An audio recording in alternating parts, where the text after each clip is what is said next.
Hey y'all, I'm not gonna lie, I have a headache, so I decided why not watch What Causes Headaches by Ted Ed. Dan Quartler? I don't know. Let's see. I couldn't read that. In ancient Greece, headaches were considered powerful afflictions. Victims prayed for relief from Asclepius, the god of medicine. And if pain continued, a medical practitioner would perform the best known remedy.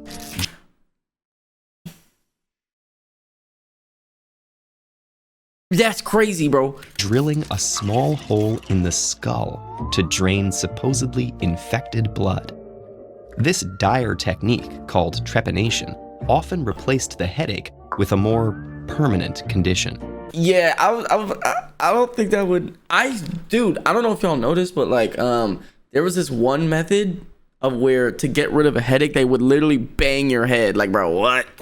Fortunately, doctors today don't resort to power tools to cure headaches, but we still have a lot to learn about this ancient ailment. Today, we've classified headaches into two camps: Migraines? Primary headaches and secondary headaches. The former are not symptomatic of an underlying disease, injury, or condition. They are the condition. Okay. But we'll come back to them in a minute, because while primary headaches account for 50% of reported cases, we actually know much more about secondary headaches. What? These are caused by other health problems, with triggers Concussion. ranging from dehydration and caffeine withdrawal to head and neck injury and heart disease. Oh, you know what? I might just be dehydrated, I'm not gonna lie. Doctors have classified over 150 diagnosable types, all with different potential causes, Period? Oh, shit. symptoms, and treatments. But we'll take just one common case, a sinus infection, as an example. The sinuses are a system of cavities that spread behind our foreheads, noses, and upper cheeks. When our sinuses are infected, our immune response heats up the area, roasting the bacteria and inflaming the cavities well past their usual size. The engorged sinuses put pressure on the cranial arteries and veins, as well as muscles in the neck and head.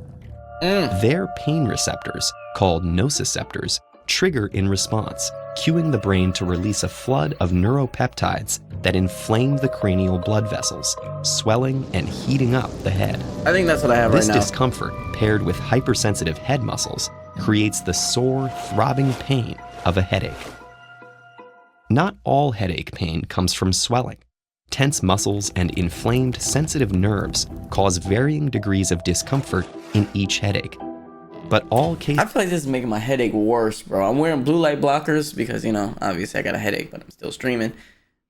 are reactions to some cranial irritant. While the cause is clear in secondary headaches, the origins of primary headaches remain unknown. Scientists are still investigating potential triggers for the three types of primary headaches: Really? recurring long-lasting migraines, intensely painful rapid-fire cluster headaches, and most common of all, the tension headache. As the name suggests, tension headaches are known for creating the sensation of a tight band squeezed around the head. These headaches increase the tenderness of the pericranial muscles, which then painfully pulse with blood and oxygen. Ooh, I've had that before. Patients report stress, dehydration, and hormone changes as triggers, but these don't fit the symptoms quite right. For example, in dehydration headaches, the frontal lobe actually shrinks away from the skull, creating forehead swelling that doesn't match the location of the pain in tension headaches. Scientists have theories for what the actual cause is, ranging from spasming blood vessels to overly sensitive nociceptors, but no one knows for sure. Meanwhile, most headache research is focused on more severe primary headaches. Migraines are recurring headaches which create a vice-like sensation on the skull that can last from 4 hours to 3 days.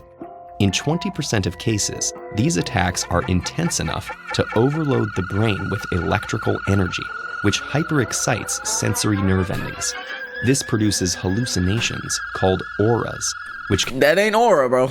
That ain't aura. can include seeing flashing lights and geometric patterns and experiencing tingling sensations. Cluster headaches, another primary headache type, cause burning, stabbing bursts of pain behind one eye. Oh, I hate those. Oh, I hate those. I'll be sitting here dead ass like this the whole fucking time because it feels like it's right behind my fucking eye. Oh my God, I hate those.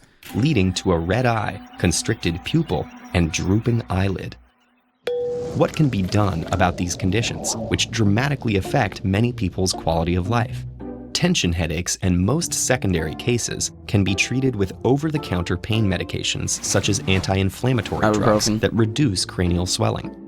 And many secondary headache triggers like dehydration, eye strain, and stress can be proactively avoided. Migraines and cluster headaches are more complicated, and we haven't yet discovered reliable treatments that work for everyone. But thankfully, pharmacologists and neurologists are hard at work cracking these pressing mysteries that weigh so heavily on our minds. If you're fascinated by the mysterious things that go on in our heads, we think you'll love The Man Who Mistook His Wife for a Hat. What?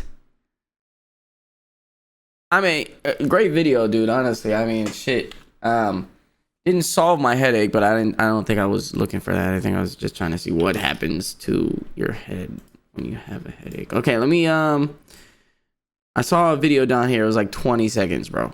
Weird. There it is. There's no sound. Okay. All right. So a vein just gets bigger. Oh, pulsates. Pulsates. Gotcha. The blood flows through faster and then slows down. This looks like a Jimmy Neutron. That's it? That's literally what...